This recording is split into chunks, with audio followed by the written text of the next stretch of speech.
Mr. Mr. Widemouth. Widemouth. Mr. Widemouth. Story written by PerfectCircle35.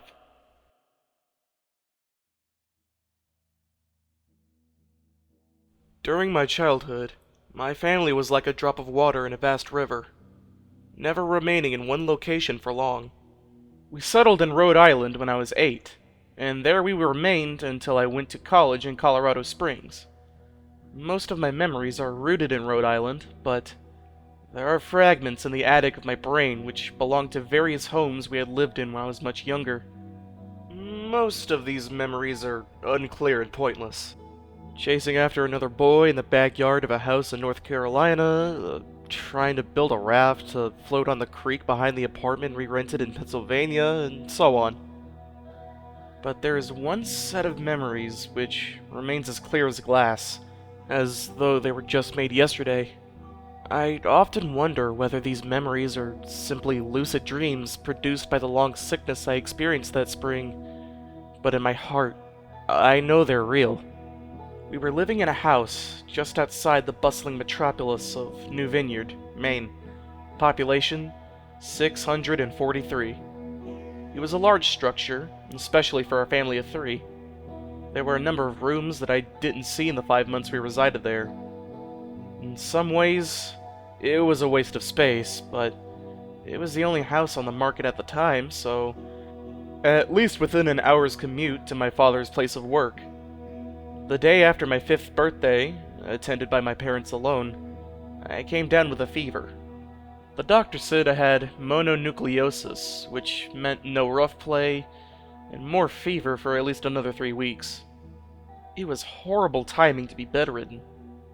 We were in the process of packing our things to move to Pennsylvania, and most of my things were already packed away in boxes, leaving my room barren.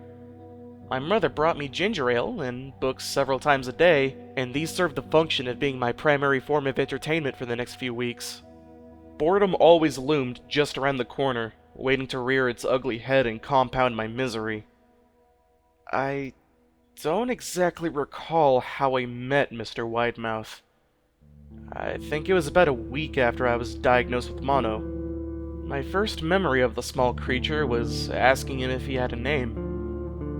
He told me to call him Mr. Widemouth, because his mouth was large. In fact, everything about him was large in comparison to his body. His head, his eyes, his crooked ears, but his mouth was by far the largest. "You look kind of like a Furby," I said as he flipped through one of my books. Mr. Widemouth stopped and gave me a puzzled look. Furby? What's a Furby? He asked. I shrugged. You know, the toy. The little robot with big ears. You can pet and feed them, almost like a real pet. Oh. Mr. Widemouth resumed his activity. You don't need one of those. They aren't the same as having a real friend.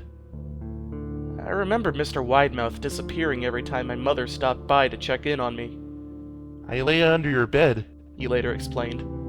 I don't want your parents to see me, 'cause I'm afraid they won't let us play anymore.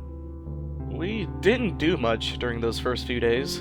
Mr. Widemouth just looked at my books, fascinated by the stories and pictures they contained. The 3rd or 4th morning after I met him, he greeted me with a large smile on his face.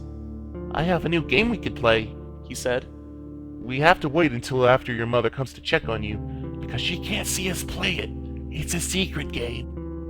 After my mother delivered more books and soda at the usual time, Mr. Widemouth slipped out from under my bed and tugged my hand.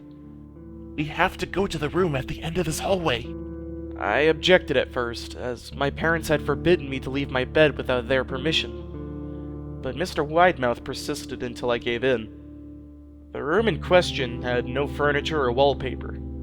Its only distinguishing feature was a window opposite the doorway. Mr. Widemouth darted across the room and gave the window a firm push, flinging it open. He then beckoned me to look at the ground below. We were on the 2nd story of the house, but it was on a hill, and from this angle, the drop was farther than 2 stories due to the incline. I like to play pretend up here, Mr. Widemouth explained.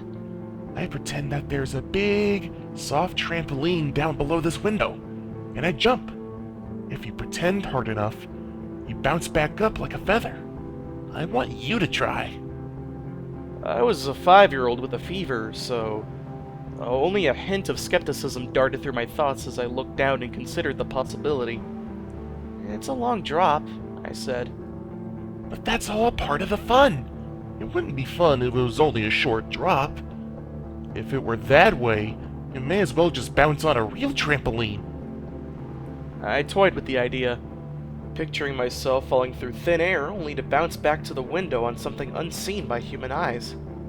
But the realist in me prevailed. Maybe some other time, I said. I don't know if I have enough imagination. I could get hurt. Mr. Widemouth's face contorted into a snarl, but only for a moment. Anger gave way to disappointment. If you say so, he said. He spent the rest of the day under my bed, quiet as a mouse. The following morning, Mr. Widemouth arrived holding a small box. I want to teach you how to juggle, he said. Here's some things you can use to practice before I start giving you lessons. I looked in the box. It was full of knives. My parents will kill me! I shouted, horrified that Mr. Widemouth had brought knives into my room, objects that my parents would never allow me to touch. I'll be spanked and grounded for a year! Mr. Widemouth frowned. It's fun to juggle with these. I want you to try it. I pushed the box away. I can't. I'll get in trouble. Knives aren't safe to just throw in the air. Mr. Widemouth's frown deepened into a scowl. He took the box of knives and slid under my bed, remaining there the rest of the day.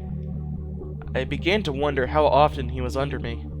I started having trouble sleeping after that. Mr. Widemouth often woke me up at night, saying he put a real trampoline under the window, a big one that I couldn't see in the dark. I always declined and tried to go back to sleep, but Mr. Widemouth persisted. Sometimes, he stayed by my side until early in the morning, encouraging me to jump. He wasn't so fun to play with anymore. My mother came to me one morning and told me I had her permission to walk around outside. She thought the fresh air would be good for me, especially after being confined to my room for so long. Ecstatic, I put on my sneakers and trotted out to the back porch, yearning for the feeling of the sun on my face. Mr. Widemouth was waiting for me. I have something I want you to see, he said. I must have given him a weird look because he then said, It's safe, I promise. I followed him to the beginning of a deer trail, which ran through the woods behind the house. This is an important path, he explained. I've had a lot of friends about your age. When they were ready, I took them down this path, to a special place. You aren't ready yet, but one day, I hope to take you there. I returned to the house, wondering what kind of place lay beyond that trail. 2 weeks after I met Mr. Widemouth, the last load of our things had been packed into a moving truck. I would be in the cab of that truck, sitting next to my father for the long drive to Pennsylvania. I considered telling Mr. Widemouth that I would be leaving, but even at 5 years old, I was beginning to suspect that perhaps this creature's intentions were not to my benefit, despite what he said otherwise. For this reason, I decided to keep my departure a secret. My father and I were in the truck by 4 a.m. He was hoping to make it to Pennsylvania by lunchtime tomorrow with the help of an endless supply of coffee and a 6-pack of energy drinks. He seemed more like a man who was about to run a marathon rather than one who was about to spend 2 days sitting still. Early enough for you? He asked. I nodded and placed my head up against the window, hoping for some sleep before the sun came up. I felt my father's hand on my shoulder. This will be the last move, son. I promise. I know it's hard for you, as sick as you've been.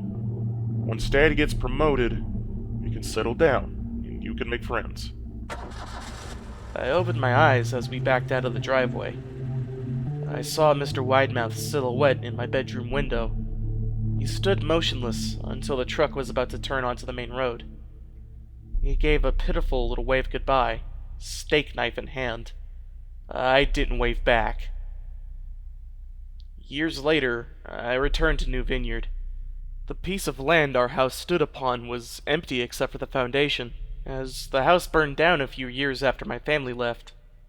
Out of curiosity, I followed the deer trail that Mr. Widemouth had shown me. Part of me expected him to jump out from behind a tree and scare the living bejesus out of me, but I felt that Mr. Widemouth was gone, somehow tied to the house that no longer existed. The trail ended at the New Vineyard Memorial Cemetery, and I noticed that many of the tombstones belonged to children.